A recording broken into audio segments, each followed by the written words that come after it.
I am S के Mishra and I welcome you. आज मैं बहुत बड़ी समस्या का हल करने जा रहा हूँ।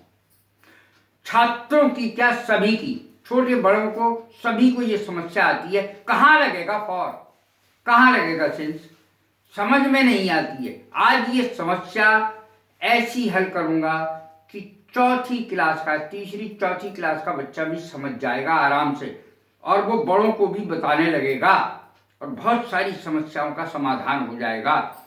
कहाँ लगेगा फॉर और कहाँ लगेगा सिंस। जितने भी परफेक्ट कंटिन्यूअस टेंस होते हैं उन सब में फॉर और सिंस का प्रयोग होता है, लेकिन फॉर और सिंस का प्रयोग बड़े बड़े गलती करते हैं इसके प्रयोग में। आज से छोटे छोटे बच्चे भी गलती नहीं करेंगे, बड़े तो बड़े। देखें, perfect continuous tense, present perfect continuous tense हो, पास्ट परफेक्ट कंटिन्यूअस टेंस हो या फ्यूचर परफेक्ट कंटिन्यूअस टेंस हो, तीनों में ही इस समस्या का समाधान एक साथ। फॉर काय के लिए लगेगा? समय की अवधि, पीरियड ऑफ टाइम के लिए से की अंग्रेजी फॉर लगेगी। अब ये बात सभी टीचर्स बता देते हैं, भाई इसके लिए से की अंग्रेजी ये लगेगी। बच्चों को ये समझ में नहीं आता फिर भी कि कहाँ लगेगी भैया। देखें आज इसका समाधान। सेकंड के साथ, सबसे छोटी इकाई समय की सेकंड है, सेकंड के साथ लगेगा फॉर। उसके बाद उससे बड़ा होता है मिनट, मिनट के साथ लगेगा फॉर। उसके बाद होता है घंटे, घंटे के साथ फॉर आएगा। घंटे के बाद होता है दिन, दिन के साथ फॉर आएगा। दिन के बाद होता है सप्ताह, सप्ताह के साथ फॉर आएगा। सप्ताह के बाद आता है महीना, महीने के साथ फॉर लगेगा। महीने के बाद आता है साल, साल के साथ भी यही लगेगा। पखवाड़े के लिए भी, फोर्टनाइट के लिए भी यही लगेगा। तो फॉर का प्रयोग कहाँ कहाँ होगा सब मैंने लिख दिया है उदाहरण के साथ। सेकंड, मिनट, घंटे, दिन, सप्ताह, महीने, वर्ष। For 2 seconds. अब फॉर 1 सेकेंड हो या 2 सेकेंड हो या 3 सेकेंड हो, कोई भी संख्या हो सकती है, सबके साथ फॉर आएगा। For 2 seconds, for 1 minute, for 3 hours, for 5 days, for 2 months, for 2 years.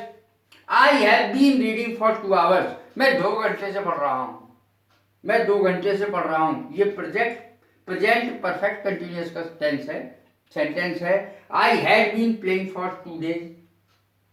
मैं 2 दिन से खेल रहा था, मैं 2 दिन से खेल रहा था।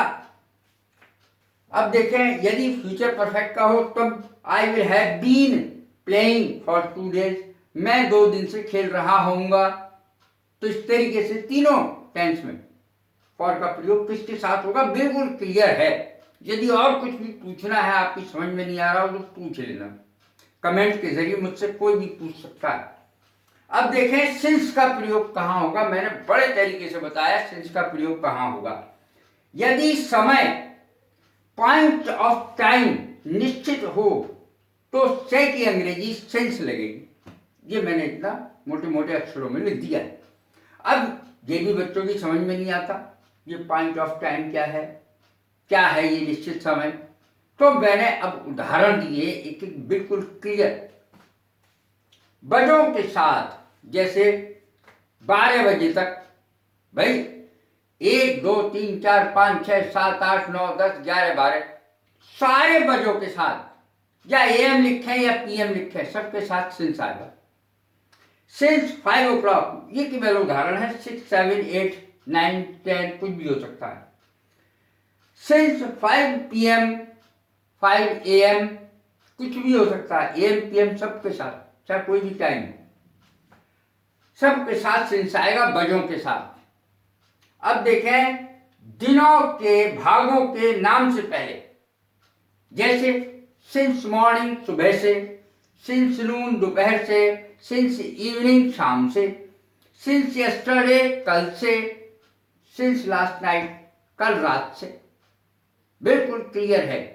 अब देखें अगला, दिनों के नाम से पहले सिंस का प्रयोग होगा since Monday, since Tuesday, Wednesday, Thursday, Friday, Saturday, Sunday.